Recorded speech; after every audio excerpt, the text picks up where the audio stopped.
Knights were known for their armor, but not all of them wore helmets. Some found them too heavy or hard to breathe in, while others didn't like how they blocked sight and sound. A few believed that a true warrior should face battle with a clear head and open eyes. For some, leaving the helmet off was about pride, faith, or wanting to be recognized on the battlefield, not just protection, but a statement of who they were. Number 1. The hidden struggle behind the armor. Most people imagine knights looking proud and powerful in full armor, with their helmets shining in the sunlight. But if you could ask one of them how it actually felt inside that metal box, the answer wouldn't sound so glorious. Wearing a helmet was often a real struggle. Once it was on, the air became hot and heavy, and every breath felt trapped. It was hard to see, hard to hear, and hard to move freely. Many knights said that after a few hours in armor, their heads felt like they were on fire. The steel didn't let heat escape, and the padded cloth inside soaked up sweat until it felt like a wet sponge against the skin. The design of medieval helmets didn't help much either. The great helm, popular in the 12th and 13th centuries, covered the entire head with only 2 narrow eye slits. Peripheral vision was almost gone. A knight could see what was right in front of him, but not what was happening to the sides. In the chaos of battle, that meant danger. A spear or an arrow from the flank could end everything before he even noticed it coming. And sound was no better. The echoes inside the helmet made every command and shout unclear. Many soldiers complained that they couldn't hear their own captains. On top of that, the weight caused real pain. A full helmet could weigh several pounds, and all that pressure went straight to the neck and shoulders. After hours of riding or fighting, muscles cramped and movements slowed. Some knights removed their helmets just to get relief, even if it meant risking an arrow or sword strike. When the air was hot, especially during long marches or battles in summer, wearing a closed helmet could lead to heat exhaustion or even fainting. Another issue was impact. Even when a weapon didn't pierce the metal, the shock could still rattle the skull. Some men were knocked unconscious simply from the force of a blow. Helmets saved lives, but they also made it harder to stay alert and balanced. Many experienced fighters realized that being able to see clearly and breathe freely could sometimes be more valuable than the extra layer of steel. So, for some knights, leaving the helmet off wasn't a sign of foolishness. It was a choice made from hard experience. Number 2. The price of visibility and hearing. Knights needed eyes and ears more than most people imagine. A closed helmet cut both. Early great helms narrowed vision to thin slots that worked in a lance charge but failed in a swirling melee. Peripheral sight almost vanished. A rider could not track a spear coming from the flank or a quick pivot by enemy cavalry. Turning the whole torso just to scan the field wasted time and energy, and in close quarters, that delay could be fatal. Later, visored bassinets improved protection, but many still fogged inside. Breath warmed the air. Moisture settled on the metal, and the view blurred at the moment you needed clarity. Lifting the visor helped, yet it also exposed the face to arrows and blades, so men made constant trade-offs in seconds that already felt crowded. Hearing suffered in the same way. Steel walls around the head distorted sound and hid direction. Trumpets, drums, and shouted orders blended into a dull roar. A captain's command to wheel left could turn into noise without shape. In combined arms fights, timing depended on cues you had to hear. Archers released in volleys. Infantry advanced by beats. Cavalry formed up on signals. If a knight missed those cues, he drifted out of alignment and created gaps that enemies exploited. Even simple talk inside a tight formation grew hard. Words bounced inside a helm and came out muffled. Hand signs and banner signals helped, but dust, smoke, and terrain often blocked the view. Recognition mattered as well. Under a closed visor, a leader's face disappeared. Men followed banners and surcoats, yet in chaos they also followed a voice. A bare or open face let troops confirm who was speaking and react faster. That was not only pride, it was practical control. misidentification caused real risk. In cluttered fights, a hidden face made friendly blows more likely. Open helmets or kettle hats left the face and ears free, so veterans who needed awareness more than heavy protection often chose them for patrols, skirmishes, and siege work on ladders and walls. The helmet also changed how impact felt. A hit on steel rang in the ears and stunned the mind, even without a cut.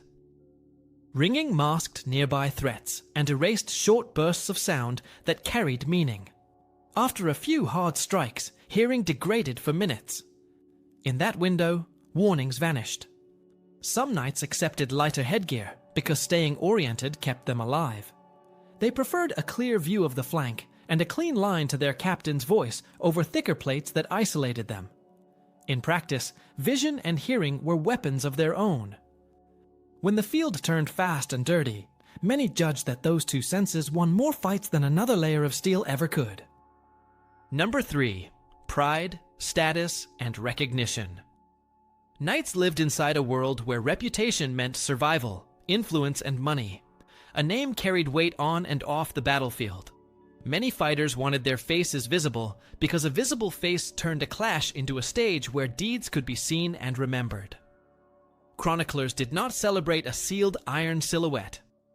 They wrote about a known man who broke a line or rallied a flank. That urge to be seen grew out of chivalric culture, where honor shaped careers as much as any victory. A recognized knight earned invitations to courts, places at councils, and better marriage ties. Fame turned into leverage, and leverage turned into land and allies.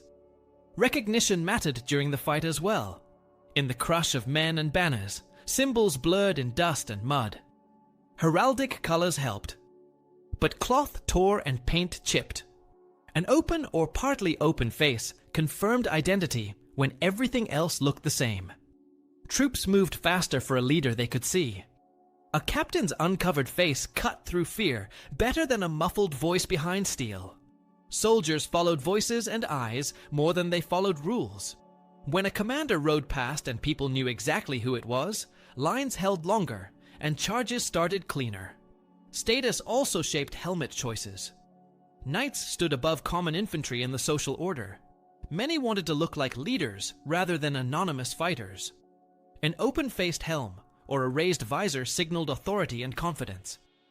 It told allies and rivals that this was a man who expected to be watched. In tournaments, the same logic applied. Competitors built careers on public recognition. Their fortunes depended on patrons who wanted a champion with a known face. The habits of the lists flowed back into war, especially early in the period, when the line between display and combat was thinner. There were practical rewards to being known. A high-born captive could expect ransom rather than a quick death. Ransom was a normal part of warfare and a critical source of income for many elites. A knight whose face was familiar stood a better chance of being taken alive. This was not reckless vanity. It was a calculated risk with economic logic. Show who you are, fight hard, and if the worst happens, your name might still save you. Some veterans balanced this by using open helmets that framed the face while keeping the skull covered. Others lifted a visor for commands or at the start of a charge and dropped it when arrows thickened. Pride added another layer. A few men believed courage should be seen. They thought a hidden face dulled the meaning of bold acts. Riding bareheaded or with the visor up sent a message to enemies and friends. It said the knight trusted skill, faith, and fortune more than a wall of metal. This choice also linked to ideas about God and fate. Some felt that if their time had come, no plate would stop the blow, and if not, clear sight and a strong voice would do more good than extra steel. The mix of honor, leadership, ransom logic, and personal belief made the decision complex. For many knights, the face was more than flesh to protect. It was a banner of its own. And keeping it visible sometimes served the mission better than hiding it behind iron. Number 4. When helmets became a liability. Knights did not throw away protection without a reason, but there were many moments when a helmet worked against its wearer. The first problem showed up as soon as the fight slowed down and turned messy. Early great helms and later heavy visors narrowed vision and blocked the sides. In a tight melee, a fighter needed to check the flank quickly, read a feint, or spot a spear coming from the edge of sight.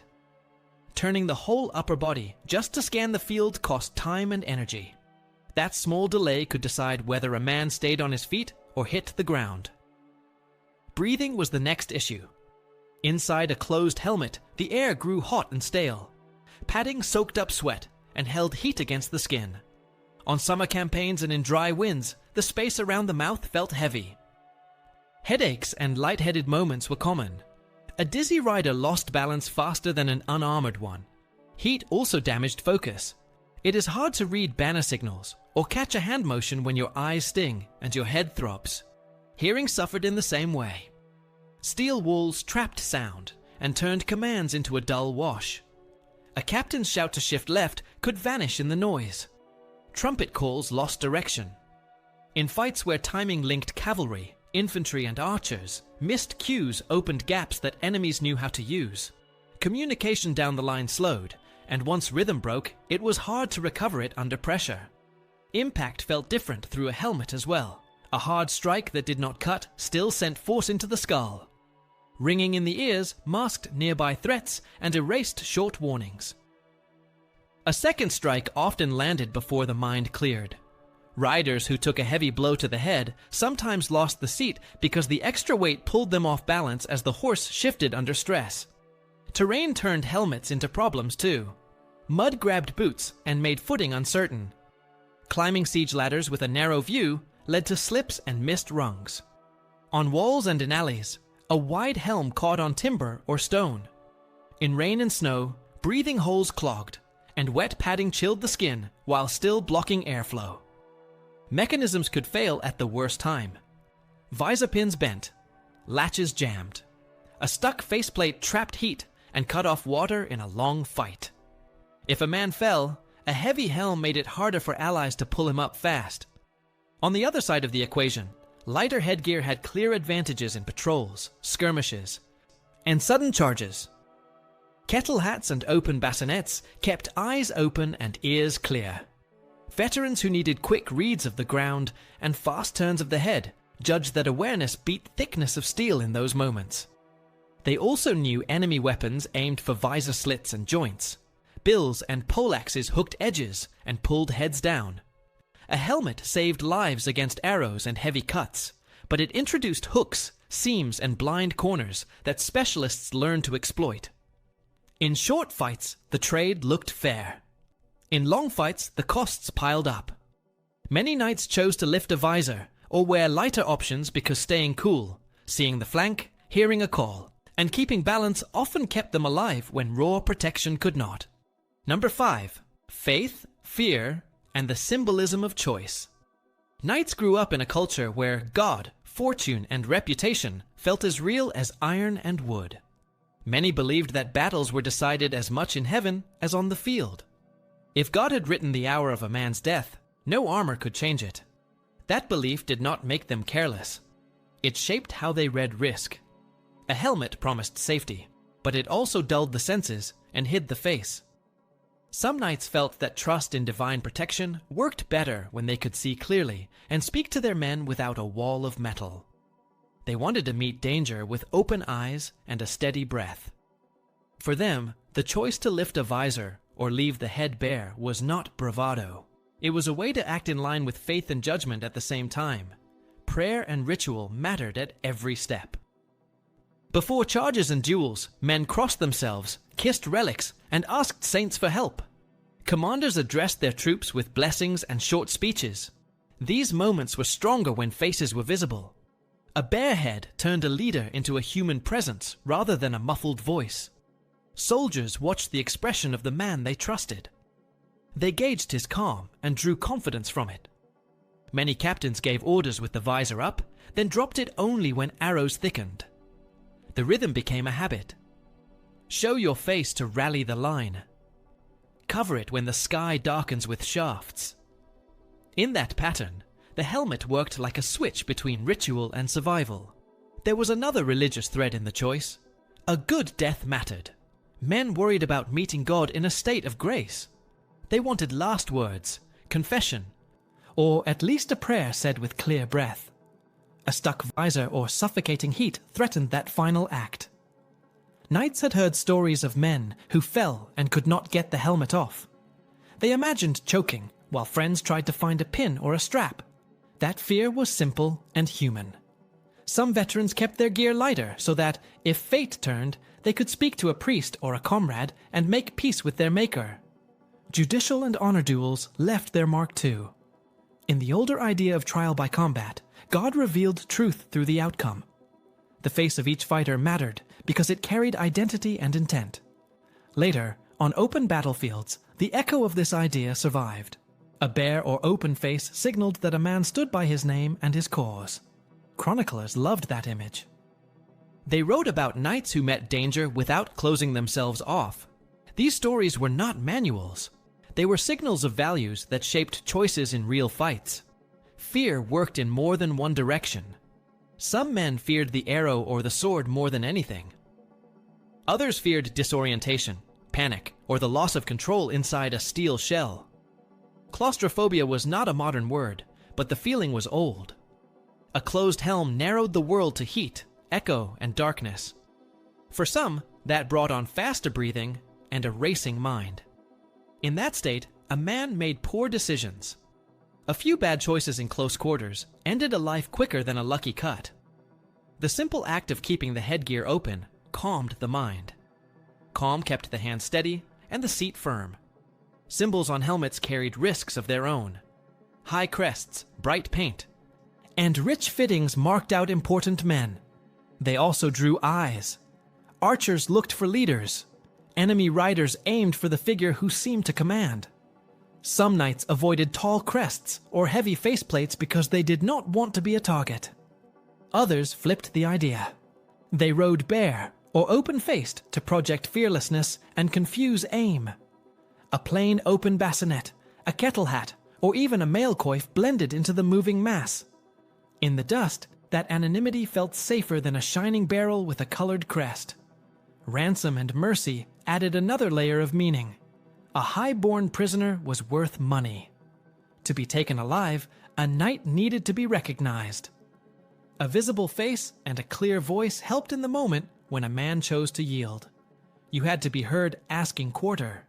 You had to be known as someone whose life carried value. A sealed visor made that exchange harder.